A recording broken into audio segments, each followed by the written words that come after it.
김성환 후보자님, 혹시 이동호 씨 알고 있습니까? 누구요? 이동호. 이동호 씨가 누구죠? 예, 이재명 대통령님의 아드님입니다. 아, 그렇습니까? 예. 네. 그 얼마 전에 결혼하셨죠? 네. 그때 참석을 하셨죠? 네. 참석을 하셨는데 자료에는 축의금에 대해서는 해당 사항이 없다라고 이야기를 하셨는데 맞습니까? 워낙 사람들이 많았는데 축의금을 낼 수 있는 장소도 안 보이던데요.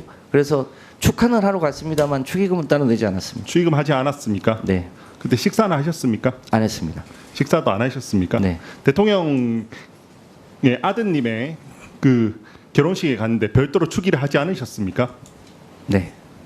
그 혹시 이동호 씨의 계좌가 공개된 거 알고 있으십니까? 모바일 청첩장에 계좌가 공개된 거 알고 있으십니까? 저는 모바일 청첩장을 받지는 않았고요. 문자를 받았는데 문자에는 그 계좌가 따로 없었던 것 같습니다. 청첩장을 저한테까지 들어왔거든요. 혹시 PPT가 있으면 띄워주실 수 있겠습니까?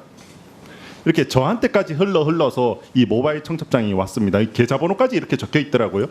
근데 저한테까지 왔는데 그 혹시 후보자님한테는 가진 않았습니까? 문자를 받았는데 문자에는 없었던 것 같습니다.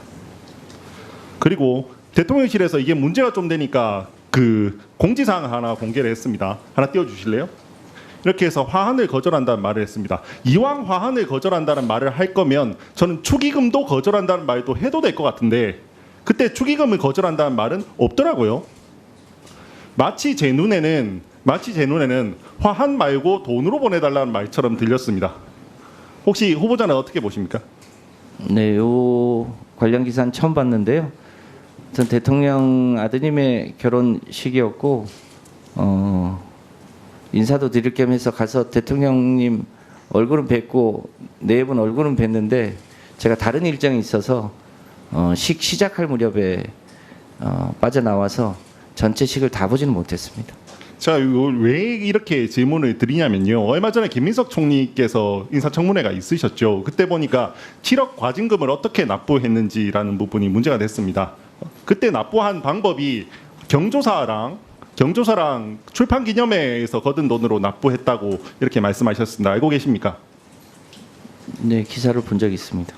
그러면 국민들께서는 되게 생경하실 겁니다. 이 경조사로 이렇게 다 돈을 벌어서 이렇게 할 수 있다라는 부분에 대해서 굉장히 사람들이 생소할 겁니다. 그러면 현직 대통령이 가장 힘이 있는 임기 초에 아드님이 결혼을 하는데 이렇게 계좌까지 공개되고 별도의 축의금을 내지 말라는 말도 없다. 그러면 얼마나 축의금을 받았을지 되게 궁금하실 겁니다. 인터넷은 여러 가지 낭설도 많이 있고요. 후보자님 다시 한번 질문드리겠습니다. 그날 결혼식까지 가셨잖아요. 네. 근데 진짜 축의 안 하셨습니까? 네. 그러면 저희가 한 번 더 질문으로 그렇게 드렸죠. 이 계좌에 이체 내역이 있는지 저희가 질의를 드렸습니다.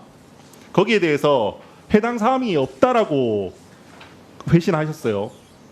은행 계좌 내역을 주셨습니까? 여러 가지 사생활 부분이 있어서 제출하진 않았습니다만 제 60년의 명예를 걸고 무슨 계좌로 이체하거나 그런 사실이 없습니다. 명예를 거셨으니까 네. 저도 믿겠습니다. 다만 국민들께서는 정말 그때 이게 안 내셨을지라는 부분에 대해서는 이게 진실성이 있는지에 대해서는 국민들께서 지켜보시는 국민들께서 아마 판단하시지 않을까 싶습니다. 다음 이제 본격적으로 정책 질문 진행하도록 하겠습니다. 이게 꺼낸 거는 이 자리에서 그 얘기를 왜 나오냐는 겁니다. 왜 축의금을 내냐 안 내냐 이런 얘기를 한 게 아니고요. 왜 갑자기 축의금으로 몰고 가시는지 모르겠는데 지금 이 자리에서 김성환 인사청문회 지금 김성환 후보자 인사청문회 이 자리에서 대통령 아들의 결혼식 축의금 문제가 왜 나오냐는 겁니다. 그 얘기를 했는데 뭐 축의금 내냐 안 내냐 얘기를 하시고 계좌번호 없었어요. 뭐 그런 얘기를 하십니까? 저는 이 자리가 그런 얘기를 나올 자리가 아닌데 이런 얘기 나온 부분에 대해서 유감을 표시한 겁니다. 전번에 김문수 장관 할 때 발언을 계속 주고 이까시더만 위원장께서. 그런데 이 축의금 이 문제를 이야기한 것은 대통령 자제분이기 때문에 이야기가 나왔을 걸로 봅니다. 그냥 일반 의원이고 이런 것 같으면 이야기가 왜 나오겠습니까? 이 부분에서. 그래서 좀 강한 설사 우재준 의원께서 그런 이야기를 했다고 해서 받아쳐서 의사진행 발언으로 그렇게 하는 것은 맞지 않는 거 아니냐. 그리고 실제로 그런 게 좀 나돌아 다녔지 않습니까, 그죠? 그게 뭐 직접적으로 받지는 않았지만.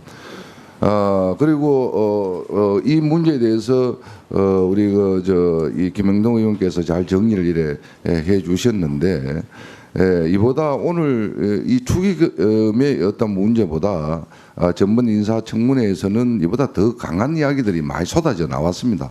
그래도 그때는 우리가 여당이었기 때문에 참을 만큼 우리가 굉장히 많이 참았고 또 이야기도 많이 들어주었습니다. 많이 들어주었고 그런데 이 문제를 가지고 이야기할 때마다 또 지금 여당이 대신 민주당이 이 부분에서 말꼬리를 물고 가는 것은 맞지 않다. 그래서 누구든지 대통령이 자제분이 아니면 이런 이야기를 안 합니다. 절대 여기서 이 자리에서 뭐 때문에 하겠습니까? 그러니까 조금 이 문제는 좀 자중하시고 또 이 야당이 하는 부분에 좀 꼬리를 물지 않았으면 좋겠다 하는 그런 말씀을 끝으로 드리겠습니다. 예. 적어도 저는 정책 그리고 신상 할 수 있다고 생각합니다. 다. 그러나 팩트를 갖고 해야죠. 계좌번호가 없었습니다. 근데 마치 계좌번호가 있었던 것처럼 그렇게 하면 국민들이 어떻게 생각하시겠습니까? 적어도 분명히 말씀드리지만 대통령이기 전에 고민하면서 동료 의원 뭐 이런 부분에서 했던 것이지 그걸 마치 축의금을 받기 위해서 문자 보내고 알리고 이렇게 하는 거는 그야말로 대통령을 악마하는 것과 김민석 총리를 악마하는 것과 뭐가 다를 바 있습니까? 당연히 신상 털게 할 수 있죠. 그러나 지금은 우리 김성한 노동부 환경부 장관 후보자 인사청문회입니다. 이 자리에서 그런 얘기가 왜 나와야 되는 거죠?